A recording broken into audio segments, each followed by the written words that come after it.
Hey everyone, and welcome back to the Deep Dive. Today we're going to get into next-gen digital banking. Sounds good. We'll be taking a look at this article called Top 10 UX Strategies for Next-Gen Digital Banking. We're going to be breaking down how these fintech startups and challenger banks are really shaking up the financial world, and putting the customer first. Yeah. By the end of this deep dive, you should have a pretty good grasp of what next-gen banking is really all about and why it matters to you. It's interesting because for so many years, traditional institutions really held all the power. Yeah. And now we're seeing this whole new breed of financial companies that are really changing the game. Absolutely. By focusing on the customer experience and changing the way we think about interacting with our money. It's like they finally realized that we've been struggling with these clunky interfaces and, processes that are just confusing, and they're offering some real advantages like increased customer satisfaction. Right. Having a competitive edge in the market. Yeah. Flexibility to adapt to our needs. Absolutely. The potential for revenue growth, and then a better brand reputation. Yeah. And services that are actually tailored to you. Yeah. It's not about trying to, fit the customer into a predefined box anymore. Yeah. It's about understanding their individual financial goals and making solutions that actually fit them. Absolutely. Yeah. So while next-gen digital banking is changing the game, the article we're looking at also talks about some of the challenges that traditional banks face in keeping up with the times. It's almost like they're stuck in a time warp. Yeah, really is. Trying to compete with these much more nimble startups that are using all the latest technology. Yeah, and it's not just about outdated technology. Right. Right. It's about a whole different mindset. Absolutely. It's like they're speaking a different language. Traditional banks are often bogged down by these really complex internal processes and regulations and a lack of design expertise. They've been focusing so much on functionality and their internal systems. Yeah. That they've forgotten the most important element. Yeah. Which is you, the customer. A customer. Right. So how do these next-gen financial companies actually avoid those pitfalls? Right. Yeah. And win us over? Yeah. The article talks about these 10 UX strategies that they use to stand out from the crowd.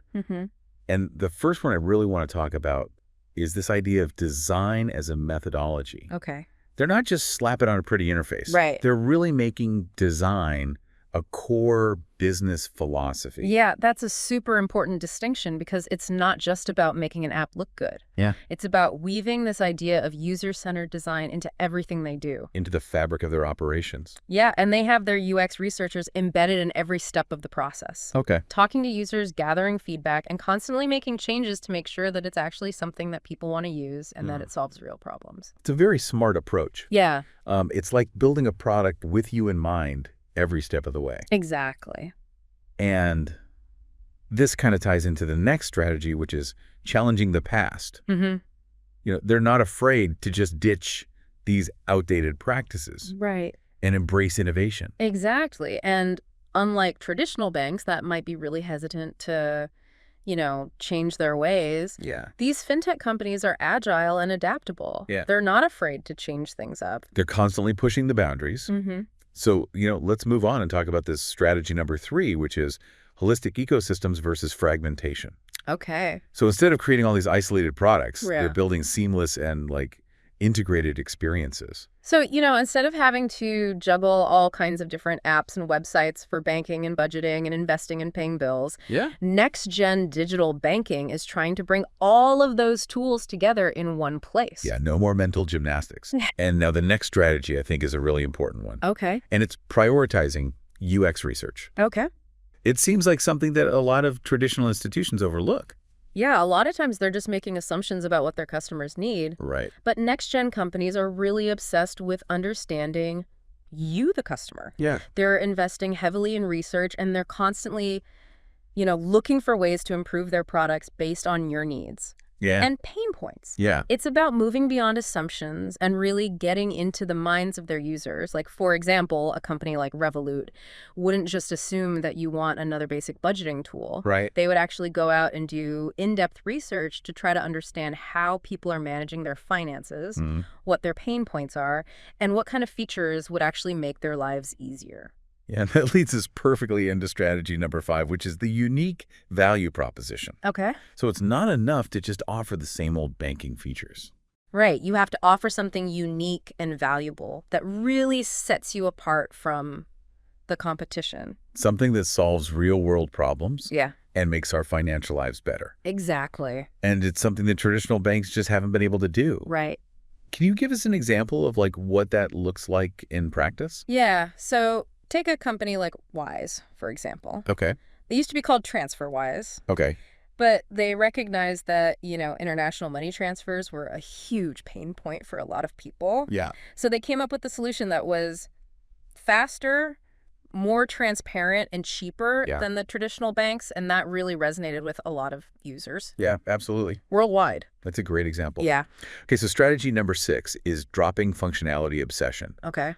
Sometimes less is more. Right. It's easy to think that, more features means a better product, but in reality, too many options can be overwhelming and confusing. So next-gen digital banking focuses on providing the essential features that you need and presenting them in a clean and intuitive way. It's like decluttering your digital financial life. Exactly. No more sifting through all these menus and options that you never use. Right.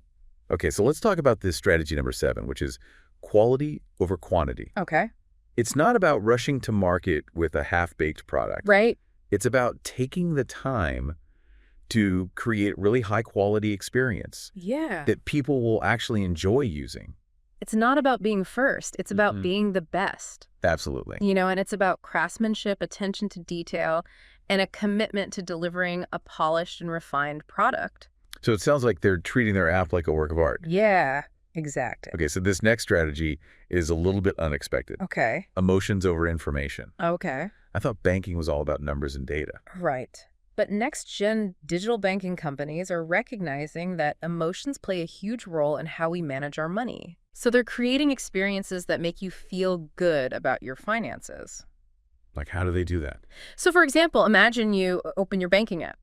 Yeah. And instead of just seeing a list of transactions, you see a message congratulating you on reaching a savings goal. Oh, cool. Or maybe you get a notification that your investments are doing well. Yeah. And it comes with a little fun animation. Okay. Little touches like that can make a big difference in how you feel about your finances. Yeah, it's about making banking less intimidating and more engaging. Exactly. So strategy number 9 builds on this idea. Okay. Investing in customer experience. Yeah. Next-gen companies are going above and beyond to provide really exceptional customer service. Yeah, they're available 24/7. So no more waiting on hold for hours. Right.